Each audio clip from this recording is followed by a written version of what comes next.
All right. Thank you for joining us and helping us figure out how to get your sound on so we can hear you.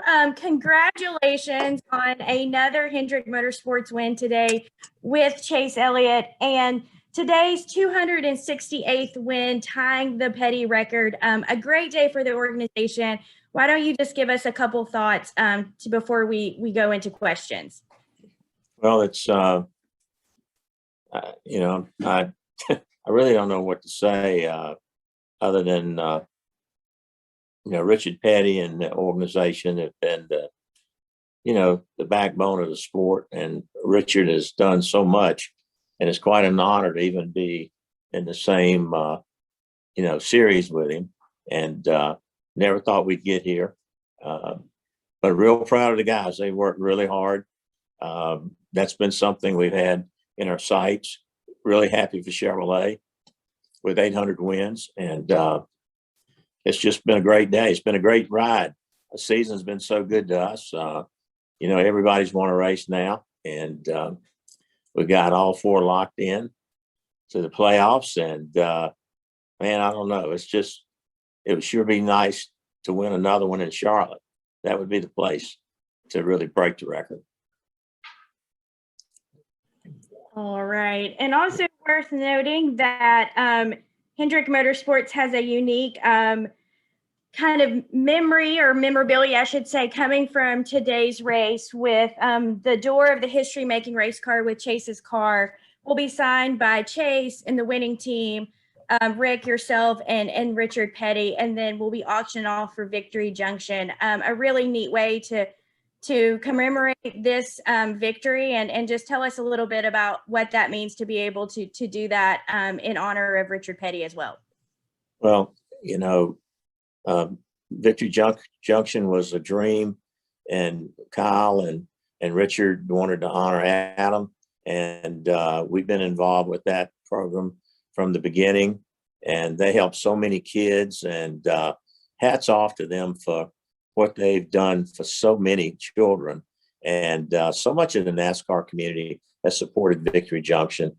And I'm just honored that we can take the door off of that car and auction it off for Victory Junction. I couldn't be any happier. That's going to be a real treat for me. And I hope we raise a lot of money. All right, we're going to go to questions for Rick. If you have a question, please raise your hand and we'll get to as many as we can. And to kick us off, we are going to go to Zach Sternalino. Go ahead, Zach. Rick, congratulations on today's win. I'm curious, as a car owner, watching your guys race in this rain today, what was your takeaway from the racing in the rain, especially considering the carnage that took place during the second stage? When you win a race, you're pretty excited no matter how you got there. But, for the track and the fans, I wish it could have been dry, because I think you saw the guys put on a heck of a show in the rain and in the dry. And that's a really neat track, and there was so many fans there. And I thought the guys did a heck of a job. I don't know how they ran those cars, those speeds in the rain and the wet, and then hydroplaning, and it takes a lot of guts to drive down a corner or down the straightaway and at 140 miles an hour and hope that you don't hydroplane when you hit the brakes. So it was a tremendous effort by the drivers. I think you see that the skill set that all of the NASCAR drivers have, and man, I mean, those guys were going at it every lap, and just hats off to the drivers, all of them, because to do what they did in those kind of conditions. I mean, the rain and hydroplane is one thing, but when you can't see, I mean, I don't know. I don't understand how we didn't have more problems than we did. And that was a couple of situations there with the 19 was a pretty serious hit. And I'm just glad everybody's okay. Thanks very much, and congrats. Thank you. All right, our next question is going to come from Jenna Fryer. Go ahead, Jenna. Hey there, Mr. H. Where you at? Hey, you calling in from a yacht or something? Calling from home. All right. I've got all kinds of grandkids, and my granddaughters, 2 granddaughters and a grandson graduating. One going to Kate's going to Davidson, so I've been wearing a Davidson hat all day. I think I'll put that on. Here we go. There you go. There you go. Well, congratulations. I'm wondering what this means to you, and if you could, talk about what are some of the highlights of all these wins.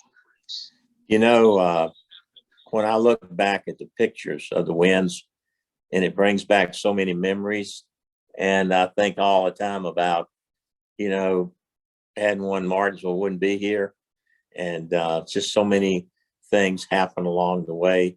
So many really good drivers that, everybody from Jeff O'Dine winning the first race, and Tim Richmond and Terry winning a championship, Jeff Gordon, what he's meant to us. And of course, Jimmy Johnson with all his wins, and everybody along the way now with these 4 young guys. And I had adding Kyle Larson.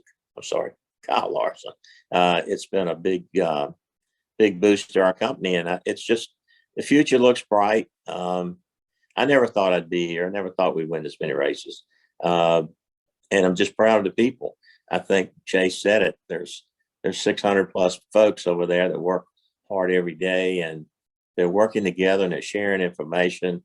And Kyle Petty said this the other day, we're like a big family, just like the Petty Enterprises were and are.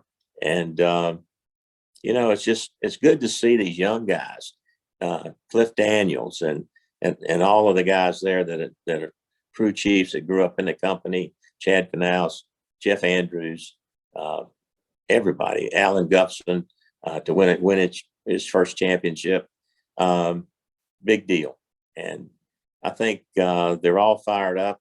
We've got a lot of momentum now, and we know it's going to be hard to keep this streak going. But I've been through some good times, some bad times.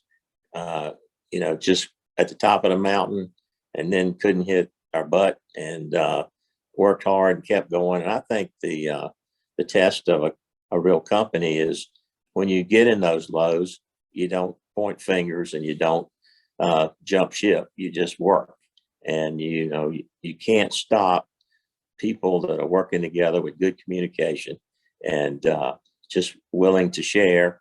And I think it's the best it's ever been for us to have a balance of 4 cars that are running that well. We've usually had 1 or 2. Jeff's dominating, Jimmy's dominating, and now the sport is so competitive. But to have 4 that can show up and win any weekend, that's a testament to the effort that all those people back in the shop are putting into this program. And also, it's Chevrolet's 800th victory today. So I'm wondering, that's your longtime partner, what it means to you that you hit your milestone today, and it also hit a milestone for Chevy. I was talking to Mark Royce the other day, and I said, we're going to get you your 800th win, and we're going to tie Rich Petty. And man, I'm so proud for Chevrolet. I've never raced anything else but Chevrolet. And, it's just been a great ride. 800 wins. I mean, that's hard to believe by any manufacturer. But the support from Chevrolet has been awesome. All these years, they've always been there. And I appreciate that a bunch. And, you stick with a manufacturer, you go through times where you think your car is not as good, and then you hit a streak and you get it all figured out. And NASCAR's done a great job to make the cars equal.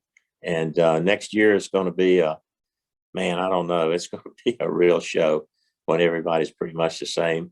And the drivers, you see the drivers out here today that are just doing some phenomenal things. And there are a lot of good road racers out there.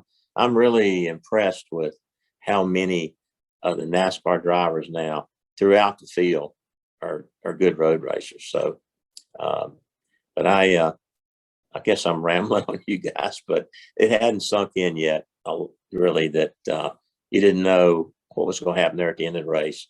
And I could not be more proud to have tied Richard and to have Chevrolet to win that 800th win for Chevy. It means a lot to me.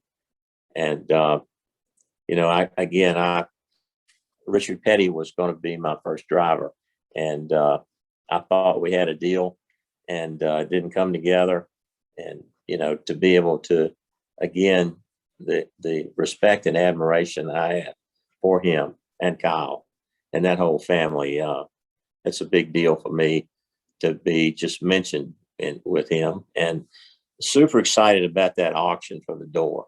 You know, I hope it brings a lot of money, but this is it's really the whole deal's kind of caught me off guard today because of the rain and not knowing what was going to happen, and cars slipping and sliding, and but our cars ran good. I hate William didn't get to the top 10, but I'm surprised he finished the race with the damage he had. But it's a great day. Thanks, Mr. H. All right, we're going to continue with questions, but before we do so, a quick note that Hendrick Motorsports has won Chevy's 400th, 500th, 600th, 700th, and 800th races. So another milestone there to have all those victories. We're going to continue with questions, and we're going to go to Kelly Crandall. Go ahead, Kelly. Thank you. Hi, Rick. Two things for you. You mentioned there about all four teams having wins now and the way they're running. How good does it feel that you have four teams that do look like legitimate contenders? Yeah. You know, it feels so great because, you know, when sponsors, you have people that are sponsoring cars, and one guy's running really good, and I'll get a text, why are you giving this guy the best motor? Why are you giving this guy the best car?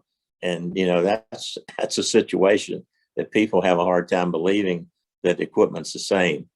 And so now to be able to have all of our sponsors happy that, you know, everyone's winning and everyone's capable of winning the races. So it feels good. It feels great because it just levels out the whole organization from a standpoint of there's not one guy falling behind. They're all capable of winning every week, and that's what you want. If you can just be there, be in the mix, and be capable of running up front and winning races, you know, that's as good as it gets for an organization. You also mentioned the low points. I think it was Jeff Andrews who said earlier this year that he felt like last summer was really the low point and then turning point for the company. Do you remember that time and maybe the conversations that went on? Because he specifically mentioned having to look you and Chevrolet in the eye and get things turned around. Yeah, well, we had a meeting, and we had all the COVID deal going on. Where are you going to work in the shop? You know, who's going to do what? And we were just fractured. And when we had a big get together and said, hey, we got to get after this, and all hands on deck. And the season turned, and Chase was able to win the last two and win the championships. And the momentum has carried over into this year.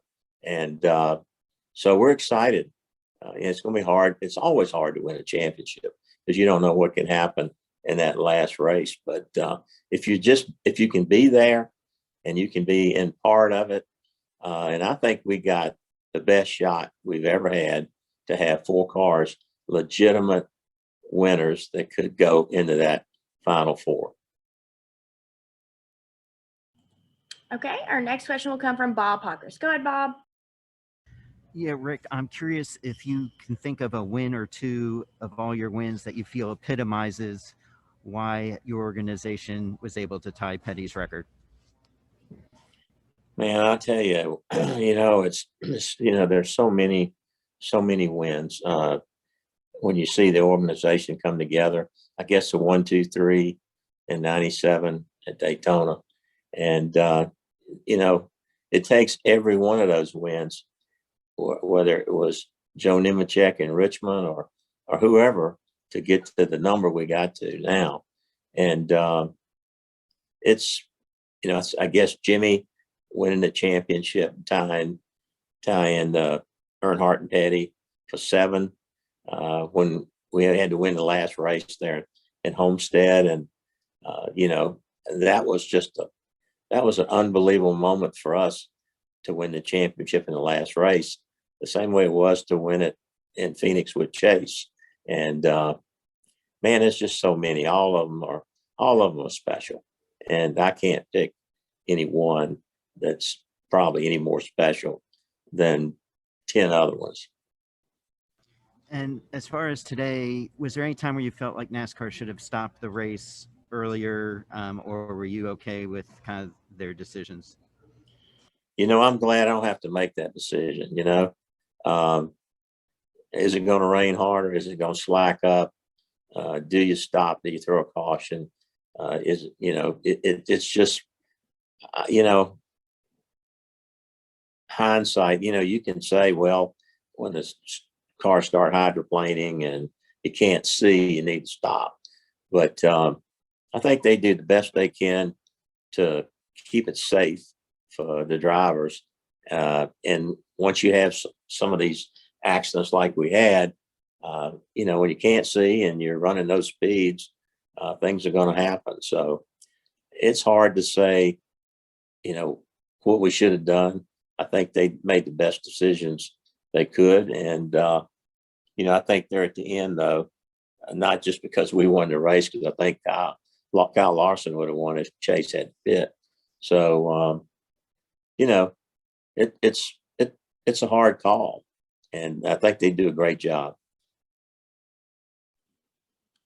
All right. And we've now also been joined by Larson. So just want to let everyone know that he's available for questions as well. And we're going to take our next question from Alex Andrea.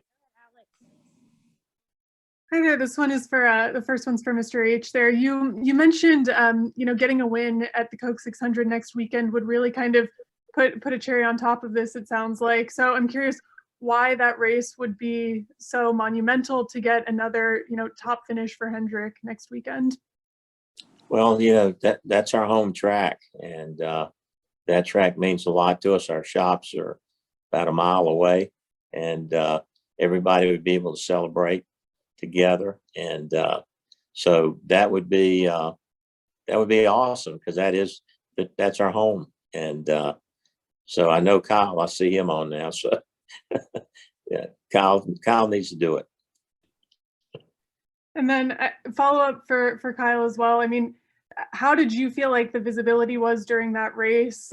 Even at the beginning, I mean, I know a lot of drivers were complaining about the potentially unsafe conditions. Did you feel like it was unsafe there? I mean, well, there's honestly nothing safe about being a race car driver, but yeah, I mean, it was at moments, worse than other restarts, but NASCAR did a good job with the air Titans, and that definitely helped it. I felt like, you could definitely see a little bit after that for the restarts. And really, honestly, just the restarts were bad for me. Once you get, back around the next time, it'd get better, and then, get better each lap. But there at the end, yeah, it was starting to rain pretty hard, and then we were having to deal with hydroplaning, trying to go 170 something miles an hour. So it was getting pretty crazy. But there's also sports car drivers and just road racers that do this for a living. So yeah, I mean, I don't follow it enough to know like if our conditions were different than theirs or what, but I mean, that's kind of what you have to expect, I think, from racing in the rain also. Thank you both. Okay, we're going to continue with questions, and our next question will come from Lee Spencer. Go ahead, Lee. Thank you, and congratulations, Rick, from a fellow Davidson family. Wanted to ask you, you talked about all the changes and what have you, but what kind of a difference has Chad Knaus made being in the role that he's in now, as opposed to just concentrating on one team? Well, I think you see the evidence with all 4 cars running like they are, and Chad's made some adjustments, and all the crew chiefs have worked together, and they've come up with a plan of who works on all the cars. One group takes care of the setups and you know, all of the things that goes on between the crew chiefs and back in the shop. But Chad is a very capable crew chief, as you looked at all the championships he's won, and he's a perfectionist. And so with a perfectionist, the cars are going to be right. And so we've got, again, when you look at the chemistry and you know, just the chemistry and communication is the best I think it's ever been. So yeah, he's added a lot. And Kyle, what kind of interaction have you had with Chad since coming to Hendrick Motorsports? Yeah, I mean, just, you know, really the competition meetings, and then usually if we have a good run, he'll let me know that I'm doing a great job, and I've let him know too that, you know, I respect his opinion. So even if I'm not doing a good job, or he sees things that, you know, I could maybe do to be better, I've let him know I want to be criticized. So I think we all have a lot of respect for him. He's obviously accomplished a bunch, and I'm thankful to be able to work with him and have him make all of our teams better now. So Mr. H has put together an amazing group of people that have been there for a very long time, and us drivers are just getting to be lucky to work with them and drive their race cars. Appreciate your time. Safe travels. Thank you. Okay, next question. We'll go to Dustin Long. Dustin, go ahead with your question. Thank you. I've got a question for Rick and one for Kyle. First for Kyle. Certainly there are a lot more road course races coming up this season. We may not see these type of conditions for a long time, or could see them at any of the next few road course races. What needs to be learned from today's experience moving forward to try to maybe prevent some of the issues today? I don't really know. I don't really have an answer yet. I haven't gotten to, you know, watch replays and see things like that, but it was fun, really, from my seat. Yeah, they've raced in the rain too, like Montreal and stuff before. So I can't really answer that. And Rick, look, certainly it's you know, it's not like it's been a bad season for Chase, but obviously with not having a win yet, as other people talk about when is he going to win, as other teammates are winning, did you have to talk to him, or did you feel like you even needed to talk to him to kind of just see where his mind was to help him, or has he kind of grown beyond maybe some of that fatherly advice? Well, no, I don't think any driver ever does. I mean, even Jimmy Johnson or Jeff Gordon, you get in a little bit of a funk when you don't win, and guys around you are winning. And you know, I've told him, and we talked last week, and you know, you just keep your chin up and go. You got a great shot next week, and you know, he's matured a ton. But everybody, you know, Alan, all the crew chiefs, when they've had a bad day or a bad start, or you know, a couple of bad races, you know, you need to. That's when they need the coaching, or not so much coaching, but just saying, "Hey, man, you're the same guys that won the championship. Just show up, do your deal, and it'll be good." And I don't think Chase ever. You know, I think he was, you know, surely when everybody else had won there, but him, he was concerned. But you know, we all know his talent and Allen and the cars, and so just a matter of time. It's super competitive. I mean, you know, you look at the wins by so many different teams, so many different drivers this year. It's you know, it's hard to win, but he's matured a ton, and pressure doesn't bother Chase. He is cool like his dad. You know, we went to Phoenix last year for the final race in the championship. I was nervous as could be, and Chase was just calm as a cucumber. And so he's really got a very mature package. You know, the way he handles himself and the way he goes about racing, and you know, he's really in a good spot. And I'm super excited for him to get this win. And I think there's more to come. Thank you. All right, we're going to take our next question from Anton. Go ahead, Anton. Thanks, Amanda. Good evening, gentlemen. My first question is to Mr. Hendrick. Congrats on the win. So last week you got a 1, 2, 3, 4 finish. This week you've got a 1, 2 finish and tied Pet Enterprises for most wins. Do you think this is one of the best times for the team in its history? I do. I think we've won 17 races in a year, total dominance by a couple of cars, and I think with Jeff Gordon. But to have all 4 cars running, that 1, 2, 3, 4 was an amazing feat for our company, and then to come back and run first and second today. I think on par, all cars capable of winning. It's hard to do. It's really hard to do because I've been at this for a long, long time, and I've run multiple cars for a lot of years. And I was told when I went to 2 cars, I'd never win a championship running 2 cars. And so when you have 4 and you try to tell every sponsor, you got the same stuff as the other guy. And, when they're all clicking, it makes life a lot easier, and we gain a lot of momentum. And in the shop, with the engine shop, chassis shop, and everybody gets that big momentum, that big mo attitude, and the drivers do, crew chiefs do. So, we'll enjoy it while we can. This is a tough sport to stay there. So, but yeah, it's the best we've seen, best I remember by far. This is the best. Thank you. And my other question is to Kyle. Kyle, you've had your 3rd second place finish in a row. Do you like that kind of consistency, or a win would be more desirable in such circumstances? Yeah, I mean, obviously we'd like to be winning. I feel like we did everything we could last week to win, but came up 1 spot short. And then same thing this week. We put ourselves and had the right strategy to win.